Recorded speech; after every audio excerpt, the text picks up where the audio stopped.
you have sex. Do you use protection? No, ma'am. So no protection. No protection, No. Mr. Brooks? No. Just meet a young girl and take her to the motel and have unprotected sex. That's mine. You take And I the was condom young. wrappers in the dive? Yeah, I was young doing Who stuff. does So, that? so. And then you did a rating? No, I didn't do no rating. Were you ever just there?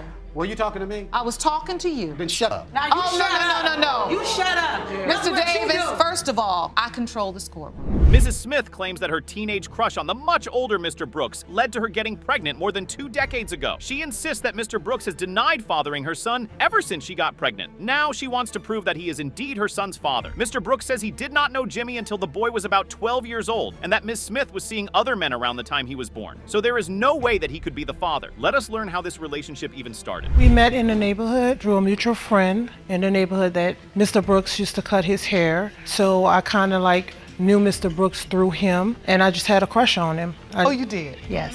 Yes, So you Your had Honor. an innocent little crush on him. Yes, Your Honor. And how did it develop into a romantic relationship? We never had a romantic relationship because I never had a chance to know him. So how did it turn into a sexual relationship? Well, that just sounds like innocent teenage romance, doesn't it? So how did it get intimate enough to produce a child? Here is what Ms. Smith has to say. He wound up taking me out. We were supposed to go to the movies, but we wound up going to a cheesy motel that he could afford. And you have sex with him? Yes, and I was a virgin, and he knew it. Was that the only time you had sex with Mr. Brooks? Yes, one, and I'm happy. I'm happy that was my only time. So. And you believe that one night is what resulted in... If it is one time, then it is one time, and one time is all it takes to get that pregnancy show on the road. Mr. Brooks says that Ms. Smith did not even want to go to the movies, and she just wanted to go straight down to the hotel. Mr. Brooks also says he never knew that Ms. Smith was a younger woman when she had a crush on him. She didn't decide where she wanted to go at, so I said, well, let's go to the hotel somewhere. And so take me to the days so you have sex. Do you use protection? No, ma'am. So Your no Honor. protection. No protection, No. Mr. Brooks? No. Just meet a young girl and take her to the motel and have unprotected sex. And so at some point, Miss Smith, you realize you're pregnant. Yes. When? Take me to that day. That is just how it goes for Mr. Brooks. That is just how it goes. When Ms. Smith realized she was pregnant, she told her mother, but she did not go into details about who she thought the father of the child was. She did tell her that it was an older man, but made sure not to say his name. It was not until later on she made that known. Did you tell Mr. Brooks or did your mother call Mr. Brooks? I told him, And I so, told him Mr. that Brooks, did she call you or was it in person? Do you remember? Well, when you found out she was I pregnant? never found out You was nothing so about lying. no pregnancy. You lying, Mr. Brooks. So you're lying. saying you never found out she never was found pregnant out. at all? I never found out. He's lying, Your Honor. Matter of fact, I walked to the neighborhood store and he saw me and Kevin ran. To be honest, Mr. Brooks does look like a runner. Ms. Smith says at this point, he knew she was pregnant because everyone in the neighborhood knew. This means that Mr. Brooks ran away because he did not want to shoulder the responsibility of having a child. But when she did eventually get a hold of him, he told her that the pregnancy could not be his. I seen him at that same corner store and he said, why did you name him that stupid name? Why he doesn't have my name? That never happened. That never He's happened. lying, Your Honor. Your Honor, never we happened. met.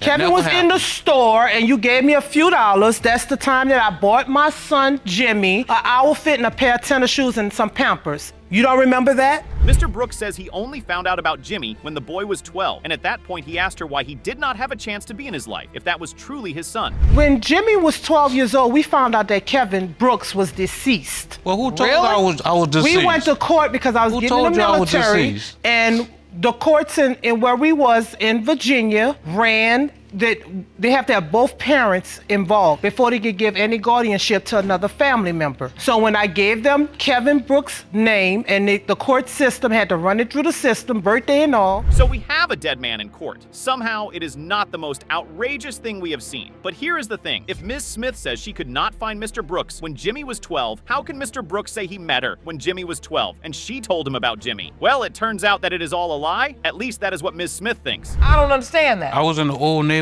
He never met me when Jimmy was 12. You're lying. He's lying. He did not see me when Jimmy was 12. You were in the old neighborhood and what happened? She came in the neighborhood and she said, we have a son. And I said, well, how old is he? She said, he's 12. I said, well, how come I haven't met him yet? Put yourself in Mr. Brooks' shoes. Imagine sleeping with a young woman over 2 decades ago and then getting informed that you might have a whole child. It's no wonder why he is fighting tooth and nail for this child not to be his. This is the encounter you're talking about, Mr. Brooks, but Miss Smith says this happened over social media, not in person. The only thing happened to social media, she sent me a fake Facebook page. Oh my God, he is a liar, Your Honor. And Tell me how you kept searching for him. I want to get this. They tell you he's deceased. You say you don't believe that, so you started doing what? my own research. When I would go home, back and forth home to New Orleans, Once Ms. Smith knew that Mr. Brooks wasn't deceased, she searched for him even harder and was not that surprised when she discovered that he was alive on Facebook. And this happened only a year before the case. But Mr. Brooks says that he was tricked and deceived into accepting her Facebook request, but how does that even matter? Another picture of an Was it officer. another picture, or was it just that you hadn't seen her in so long you didn't know who it was? It was a whole nother picture of an I look the officer. It was an same. officer that had been I am an deceased. officer. If she'd have used her face, I would never accept her Okay, request. so once you found out liar. it was her, obviously the conversation turned to Jimmy. no, it turned to us. It turned to The she wanted conversation to, was starting with us. And then we would talk almost every other day. Ms. Smith says that she was also talking about other things with Mr. Brooks, and you can guess what those other things are. She also says she had feelings for him, even though she said earlier that she was thankful she only slept with him once, which is weird. But this does not matter to Mr. Brooks one bit. He insists that he is not Jimmy's father. Are you going to be truthful about it, Mr. Brooks? I already told you, I don't think I'm his dad. You are his father, and stop it. You are his father. You were sleeping with You was other the people. only man I ever You were slept with, sleeping with and other I was a people. virgin. Thank you. I don't think you, so. You were probably And you're high. not. That's why you didn't know. And then they tried to get a DNA test for Jimmy, and Mr. Brooks decided to run like he did all those years ago. When I walked to the car and I looked back, he was gone. I went down a couple blocks, looked for him, and then I wound up seeing him. So I hopped out the car. When I hopped out the car, I was like, yo, what you doing? So he kept going. He was He right. he was running or walking? He was Running. Running. I was chasing him for a minute, man. He's right. I mean, it's, I mean, it wasn't hard to spot I mean, him, though, no, but- this is, I mean, sometimes you just gotta laugh. You may think, wow, this cannot get worse. This is so embarrassing, and Mr. Brooks cannot go lower than this. But you would be very wrong because he did something even more ridiculous. And then when I leave, he gonna call me and ask me, can he move in my crib? I'm like, What? are you tweaking? yes, he So- wanted to come to Virginia with us. And I was going to give him that opportunity just so he can have a relationship with his son and his granddaughters. So, Mr. Brooks, how is it that you can go all of these years without providing anything for your son, a child that could be your son? Okay then, Mr. Brooks, we may not be able to find the truth about this, but we can find out whether you are the father of Jimmy, and that is what the DNA test will do. Let us see what it has to say. Mr. Brooks, you are the father. I told you. I was a virgin. You are the father. And the only thing I lied about was Well, my age. that's the only part I came here for, to find out the results. All the other lies. Miss Rubin is in court today with her sister, and she has one problem. She says her father, Mr. Davis, whom she has always known as her father their whole life, now claims that he isn't their dad. She says that his claims are fraudulent and he is driven by greed. They also say his denial has driven their family apart, and they want to get to the bottom of his paternity doubt. Mr. Davis, on the other hand, says he has very legitimate reasons to doubt the paternity of his kids, but still loves them. He always denied me. He always treated me differently. I just feel like he never treated me fair. With my brother and sister, he will bring things around like one Christmas, he bring a whole bunch of toys around, get them toys on top of toys, and then tell them, oh, play with your sister. Never brought me anything, always treated me differently. It's just, he never showed no love towards me. I'm always the one that was begging for his love when he was just giving all his love to both of them. Janita Rubin, Miss Rubin's sister, says she's noticed this as well, and that it was something her father always did. Mr. Davies, surprisingly enough, also admits that he has been a really horrible father to Ms. Rubin. But guess what? He has a very good excuse, or so he says. Yes, please. The reason do. why I treated Cheryl the way I treated her, because her mother slept around. You was a liar. Your mother did sleep. You was a liar. Okay, first of all, neither one of you all was in there when it started, okay? She had 3 kids before I met her. Okay, she had don't you mean 3, she slept around. supposedly She had was you 3 with him with me. first. And now she has, don't mean how she many slept more around. after me? She was I with did a him grand first. total of 13. Come on, you ain't did 13 nothing kids. anyways. You Ladies and nothing. gentlemen. Okay, that was a lot? Well, Mr. Davies, someone having any number of kids before getting into a relationship with you doesn't mean they were sleeping around while they were with you. You know that, right? Anyway, Judge Lauren has some hard-hitting questions for Mr. Davies here. Over one another. Right, Mr. Davis, you believe their mother had slept around and was unfaithful to you. You were in a relationship at the time, which caused you to then doubt whether or not you were her father in particular. Not necessarily her. All the children?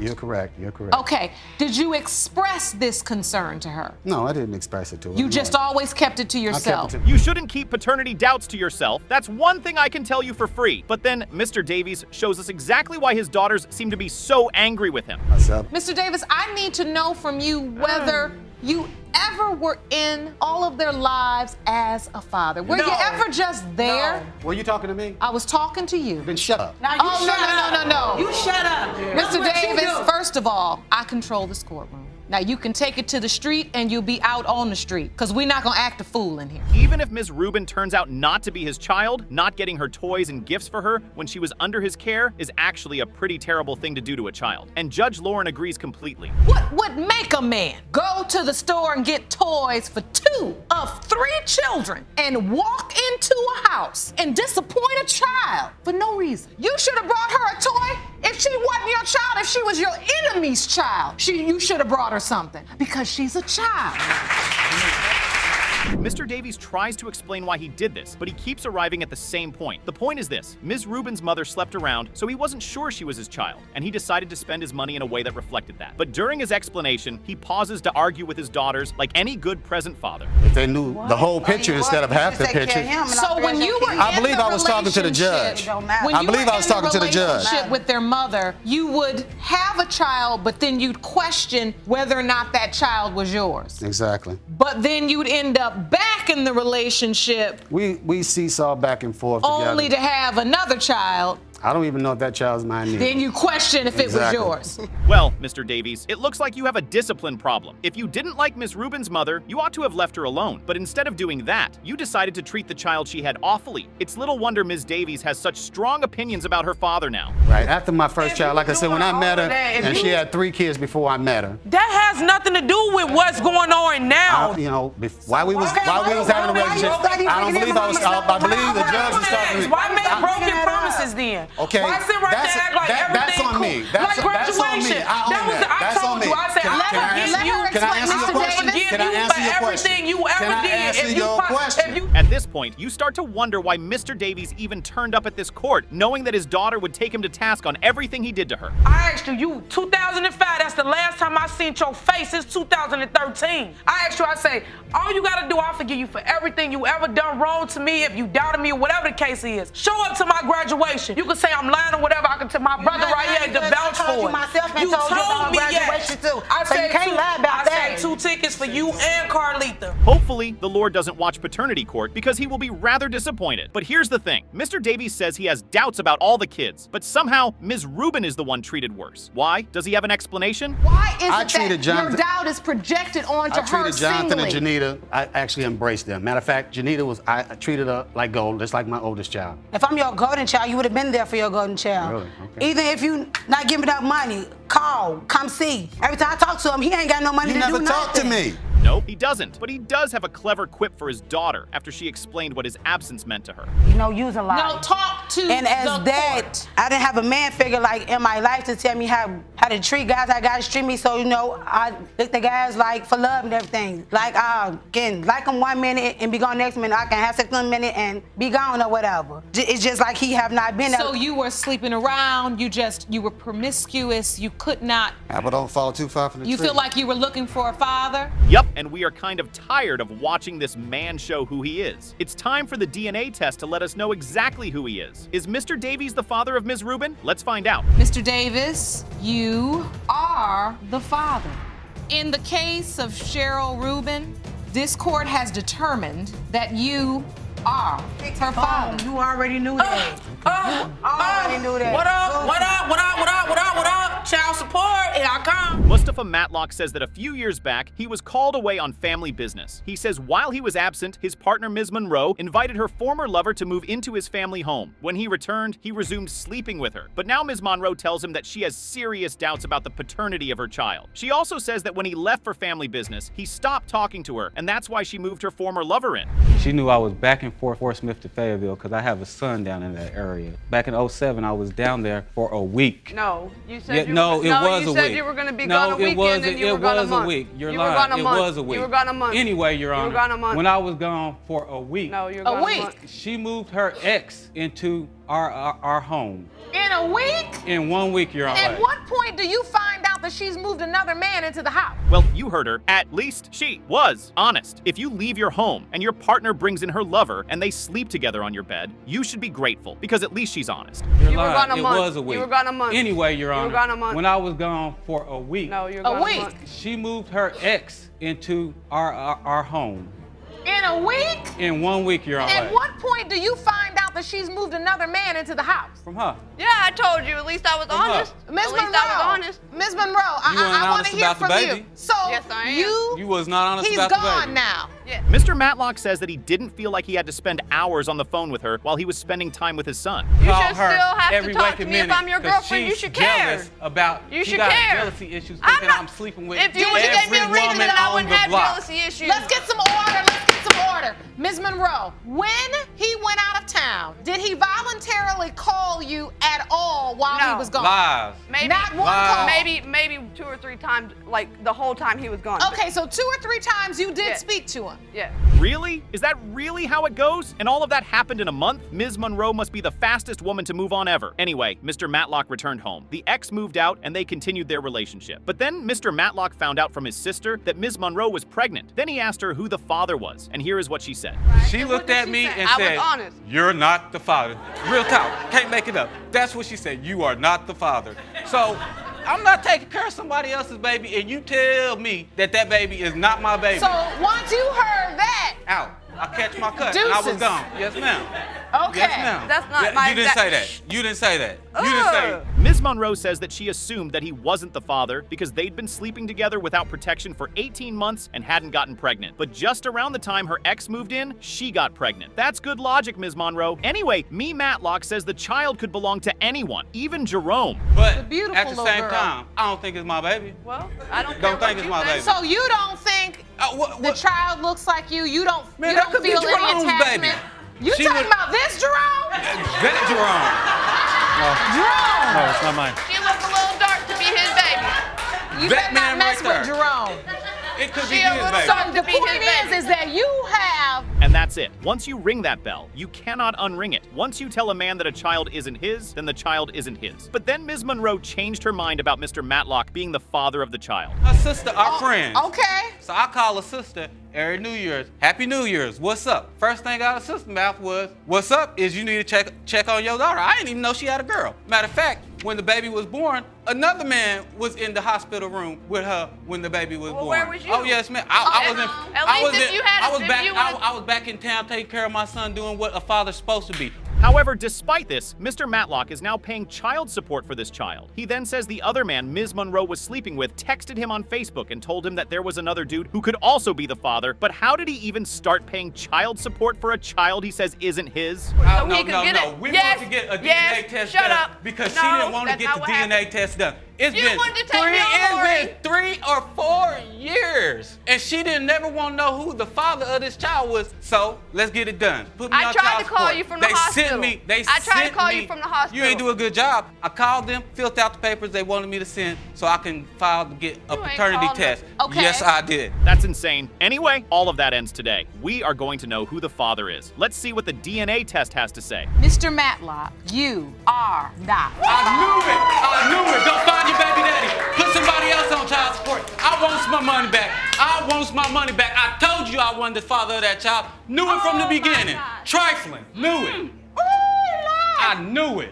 Jerome, would you go check on Ms. Monroe? Ms. Hubbard is more than certain that Mr. Watson is the father of her 2-year-old daughter. Mr. Watson says Ms. Hubbard is a habitual liar and that she lied about her pregnancy. He says that's how he knows that he's certainly not the child's father. But Ms. Hubbard says that she never lied to him about anything. I told Mr. Watson when I got pregnant when I conceived, when the last time we did have sex with each other, and that was in February of 2012, and I had her in November of 2012, and he knew about her the whole pregnancy. He didn't come around until like when I was in the hospital with her. That's the only time he was around. So if you say he knew about her, has he been helping you? No, ma'am. You're suing for $2,150 because you say he has not contributed. Wow, that's a lot of work to do. And this work sometimes gets Ms. Hubbard so angry and tired that she lashes out, like that one time that she maced Mr. Watson.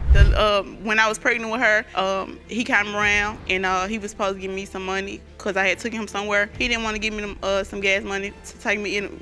When I took him somewhere for her, that was the last time that I seen him while I was pregnant with her. And I maced him. You maced him? Yes, ma'am. Why? I was mad. I was pregnant. I'm out here by myself struggling, didn't have any gas in my car. And he asked me to take him somewhere. I took him. Ms. Hubbard says that Mr. Watson has been the absolute worst to her. She says he has 2 other kids that he takes care of, but he never does anything for her kid. And that's why she decided to sell his clothes. Never have. She sold my Probably never clothes. will. Yeah, I did sell your clothes. Your baby that's up there right now. You left an outfit. I sold it to somebody on the corner for $100. That ain't my baby. Okay. Hold on. Let me understand this. You say that Mr. Watson hasn't done anything for Amiria. Mr. Watson, is that true? Have you done anything for this child? No, ma'am, I haven't done anything for the child. You admit you've done nothing. Mr. Watson says he knows that he isn't the father because Ms. Hubbard lied about the dates she was pregnant just to entrap him. That's the reason why the calendar I made. Let me see this. ma'am. Jerome, would you hand that to me? What does this calendar outline? That ain't my baby. Okay, I don't know if a calendar can prove that, Right. but sir, on this calendar, you say she told you she was 3 months pregnant in August. Right. And then you say in October, she told you she was 3 months pregnant again? But don't judge Ms. Hubbard yet. She has a perfectly good and perfectly rational reason for these strange dates. But you would have been about ready to have the baby. Yeah, that's what I'm saying. He's lying. I told him, when I knew for sure that I was pregnant in March, that's when I told him that I was pregnant. Did she say she was pregnant in March? I told him. She told me August. I got a call from her. I was staying with my girl. No. I got a call from her. You staying with my mama. You ain't never stayed with my girl. She told me that she was pregnant. She was 3 months pregnant. Mr. Watson says he believes that's someone else's ultrasound and that Ms. Hubbard just wanted to play him for a fool. Anyway, the bottom line is that Mr. Watson thinks Ms. Hubbard has always been lying about the pregnancy. And what's the motive for that, you might ask? Well, this will blow your mind. And her motive to lie is what? Because she wanted to have a baby by me. Who are you? She told me. You don't have no She money. You're not told me. even taking care of her as it is. He told me he wanted me to be his baby mama. He really liked me. That's how it started. Is that what they say now when you really like somebody? Yeah, that's what he said. That's how she do it. That's what he said. Women. Was this I an guess- exclusive relationship? Did you all say we're committed, we're boyfriend and No. girlfriend? We was together. Mr. Watson now says he has evidence that Ms. Hubbard was sleeping with other men while they were together. And that evidence is a diary. Seriously. He's going to tender Ms. Hubbard's diary in court. That's crazy. She too old to have a diary. Now, go ahead. Okay, They so let you know. So this is a diary that you found? I was in her room one day. You know, she was in the shower. And the when you- diary was on her dresser. So I was like, I ain't want to look at it because, you know, it's a diary. Might hurt my feelings. So Temptation told me to go and look at it. I went on and look at it. First page, I see she was talking about her first love. I flipped to another page. It had a condom pack on it. Okay, that's nasty, Ms. Hubbard. Why is she keeping the condoms of the people she slept with? But Ms. Hubbard says that the diary was from when she was 15 and she was having protected intercourse with other men. But now protected intercourse is out of fashion and everyone's just getting their paternity slots whenever they can. And oh, she also did a rating of the intercourse she had in her diary. You take the condom wrappers in the diary? I was young doing Who stuff. does that? So. And then you did a rating? No, I didn't do no rating. No. She did it right. It says this guy got a yes with an exclamation. She a freak. He's adding stuff. He adding stuff. Well, you know, he ain't in there. He ain't getting no yes because he wasn't even worth it. That's insane. Anyway, it's time to get the DNA test results and check who the father of this child is. Let's see what the DNA test has to say. Mr. Watson, you are Amiria's father. Deadbeat. I'm sorry. I promise I am. I just always had doubt, man, because you've been lying on them dates. I'm straight. You've been lying on them dates. And I'm willing to take care of her. Along with my other 2 kids. I promise. I'm straight. I promise. I've been doing this by myself. Girl, you better get some help from your child's father. Stop acting